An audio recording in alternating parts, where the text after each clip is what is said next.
Hey, Jason here with World Compassion. Just had an opportunity recently to sit down with a longtime friend of ours, a gentleman who has a wealth of knowledge of what's going on in the Middle East. He talks to Middle Eastern leaders often, military generals, political leaders, people of influence in governments in the Middle East. General Georges Sada. Many people who have followed World Compassion over the years know of General Georges Sada. He is the author of Saddam's Secrets. He was an Air Vice Marshal in the Iraqi military under the time that Saddam Hussein led the nation, and was able to sit with him and to hear some insider information, to glean wisdom and knowledge and understanding from him about what is going on in the Middle East right now, especially with the United States decision recently to pull away from Syria, Turkey coming in on their offensive, Russia's in the game now. How does Iran fit into this? We were able to speak to a number of these different issues. I hope you enjoy the conversation. Here's part 3. Today, the day we're doing this interview, we just got wind that several, I don't know if it's thousands or hundreds, soldiers, ISIS soldiers from Mosul are being moved to Baghdad. I was talking with somebody else in the office here, and they mentioned there's been talks about taking those soldiers and sending them back to the countries that they came from, because there's some European Muslims that came over to fight, and having those countries try them. And what do you think is going to happen? How should that whole issue be handled? Yes, and actually I call it always, here is the main issue, the disaster. It is the ISIS, because these ISIS are alive now. And they are in prisons, and their number is very big. Some say it's 7,000, and some say, no, it's 12,000. You just imagine 12,000 people from ISIS still alive who have fought against Iraq and against Syria. Certainly, at the end of the day, even the ISIS are human beings. If you threw them in the hands of Syrian and in the hands of Iraq, only God knows what they will do with them. But again, we, as peaceful people, we want these people to be treated as human beings. Yes, they have fought. Yes, they have done that. Therefore, I still think that these people should be treated internationally, not by any of these countries, because we don't like them in Iraq. The Iraqis, if he see any ISIS, he will kill him, because he have destroyed the country. Mm-hmm. The Syrians, the same thing. If you ask me, shall we send them to Turkey? I will say no. Because there are many who are accusing Turkey, because through Turkey, more than 40,000 of these ISIS entered Iraq and Syria. Therefore, internationally, these people should be treated. Internationally to be treated, they will be given their rights, even they were fighters. Because there is a big story of where from they come, who was financing them, who was arming them. It's a big story. You know, it starts from Arab countries and other countries. That's even more complicated. There's so many even more complicated. And that is why it should be not solved by these countries. It should be solved internationally. Because the issue of ISIS became an international. Why? Because internationally there were forces who were fighting the ISIS, including or not including, by leadership of America, of the United States of America.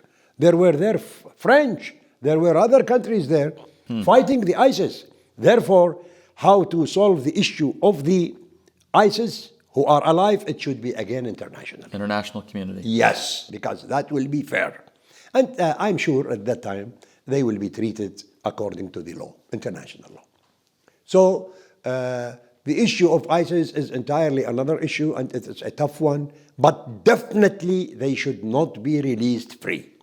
If they will be released free, this is another new game, a new picture of creating problems in the area. Therefore, we as United States of America, now I am talking as an American, we should not let these people to be free. These people should be, by some way, taken internationally and deal with them internationally. That is how I think what to do with ISIS. Can we talk about Iran a little bit? Yes. So I have an opinion.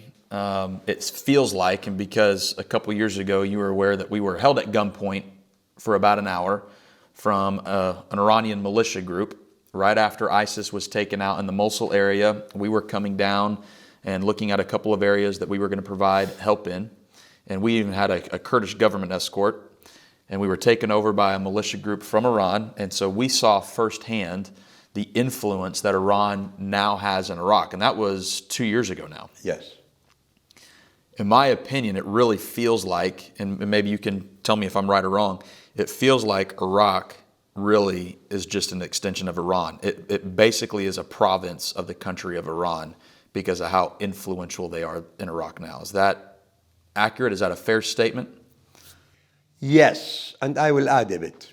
Actually, after 2003, sadly, when America moved the Saddam regime, not intentionally, but Iraq was fallen in the hand of Iran.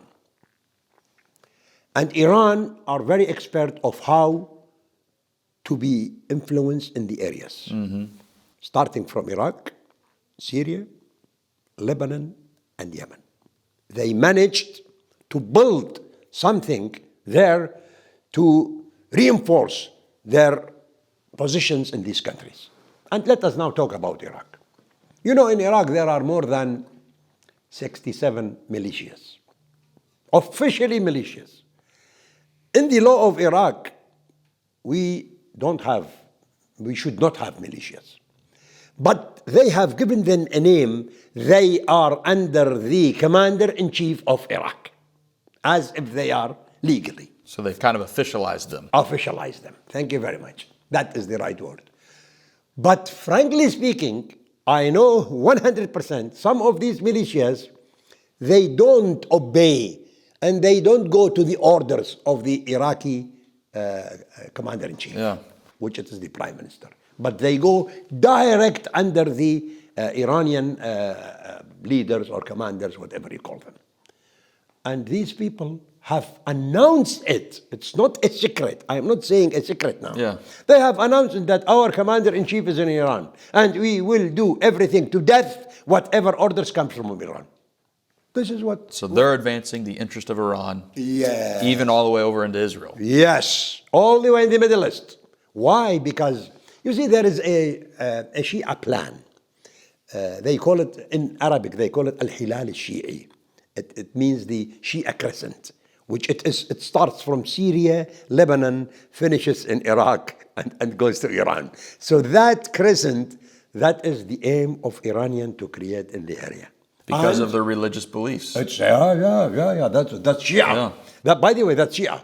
And this is also not secret. Everybody knows it. The Sunnis knows it. Yeah. The Sunni governments, Saudi Arabia, Emirates, Jordan, all the countries, they know it. And now they can see it in front of their eyes. It's happening. And it is gone to Yemen. And you know, when you turn like that and come to Yemen, it means you are coming behind of Saudi Arabia. So now you can say that Iran is in touch, completely in touch with Saudi Arabia in that area. And that's Shia. That's Shia. And Saudi Arabia is Sunni. Sunni. So now they're bothered. So now we are again coming to the most complicated issue, creating in the area Sunni-Shia problem. Sunni-Shia problem is not from now. Sunni-Shia problem 1400 years? Yes, 1400 years back. Now the Iranians brought it and make it brand new. It is now brand new Sunni-Shia, which it will destroy the area. I mean, actually, neither the Sunnis will get something of it, nor the Shia will get something. Now I can show it to you in Iraq. It is a Shia government, yes, but if you go and ask the Shia people from south, did you get anything? They will say, no, we are even destroyed. Everything is gone worse than before. Therefore, here is the time of the good Iraqis, good Syrians, good Lebanese, and good the others to think, hey, wait a minute. At the end of the day, the Iranians have managed to shift the fight in the other territories. But why we should accept it? Like Iraqis. Why Iraqis should accept a fight to happen between anybody in the area but on the land of Iraq? Why? What is the interest of Iraq to do that? And here is the complication now. The Shia people are now demonstrating in Iraq. And the Shia people are doing something, they call it revolution, against the new system which it is created in Iraq, controlled from abroad. Controlled from abroad, they mean controlled by Iran. And that is why, dear Jason, this issue is not a small one. It's all connected. And that is why it's very complicated.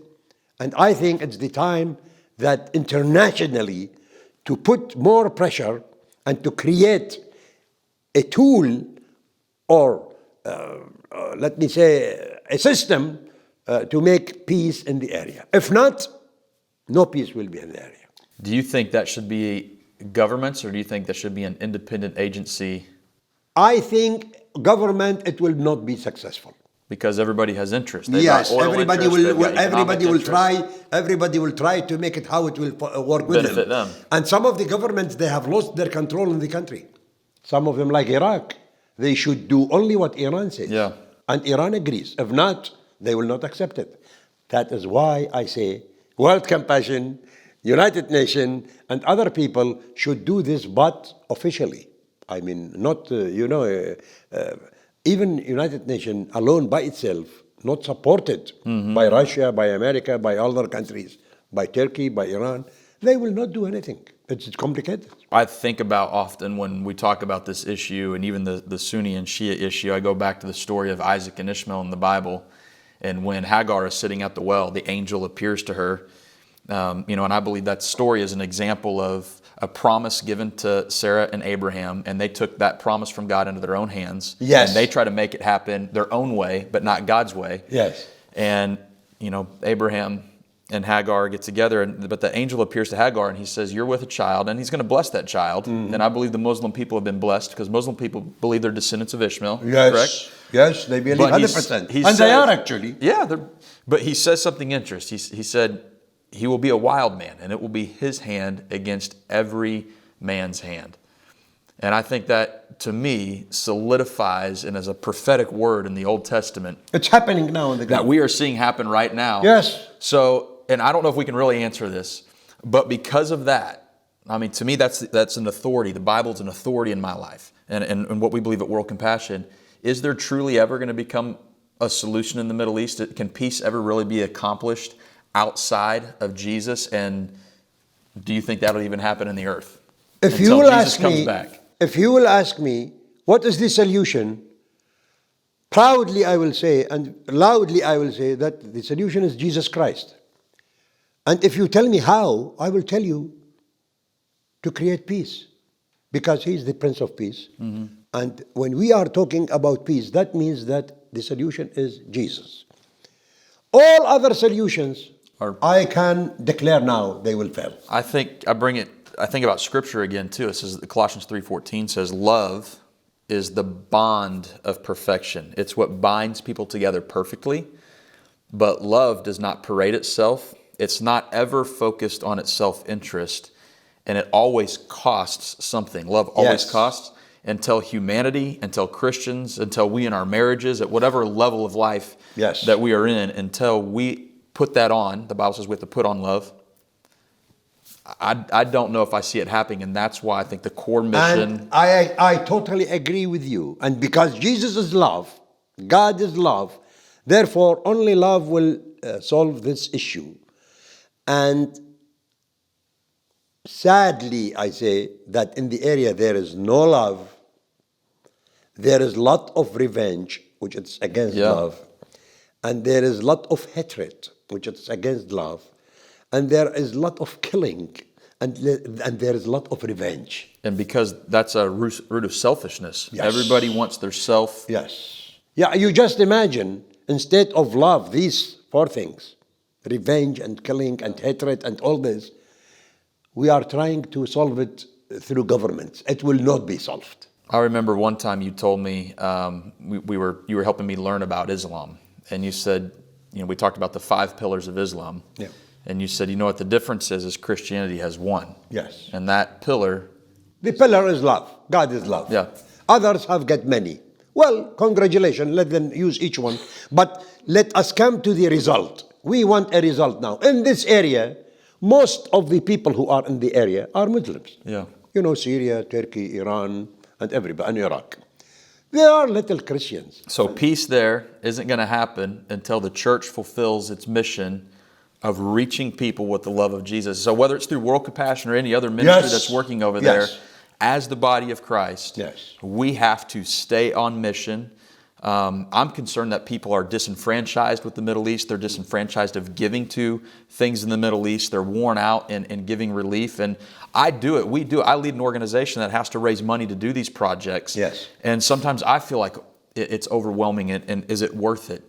But I think it's in those moments that we have to keep pressing on, we have to keep sowing seed, and we have to keep advancing the mission that Jesus gave us, because there is no solution to the issue in Turkey, Iran, and Saudi Arabia. There is no solution to Shia and Sunni until these people have the veils removed from their eyes and the truth of the gospel presented to them, and they receive that in their heart. Thank you for taking the time to talk with us. I say we do this again sometime. I think people who are going to watch these, it's going to be interesting to them. It's going to help them understand and then bring it back to the importance of what it is that we are doing together, partners of World Compassion. We can't do the work that we're doing without them. So people who give and they help put a blanket in someone's hand or food, that at the end of the day, that simple act is the seed that leads to the solution that we're looking for. Correct. Thank you very much. And we will always put in front of us that God is love, and love is for everybody. That's right. Even our enemies. Of course, everybody. Thanks, Thank George. you, Jason.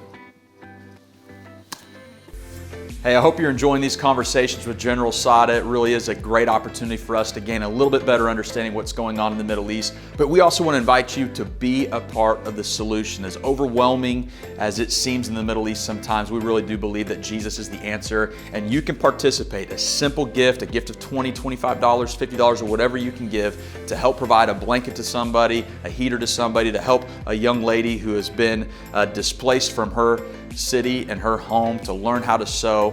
Your giving makes a difference in the lives of these people, empowering the local church there to help build relationships with the people and introduce them to Jesus, who is the answer. So you can give right here on our website if you want to. We can't do this work without you. It is people like you who are giving, partnering with what we're doing with the church over there, that makes this happen. We love you guys. We appreciate you. Thanks for standing with us.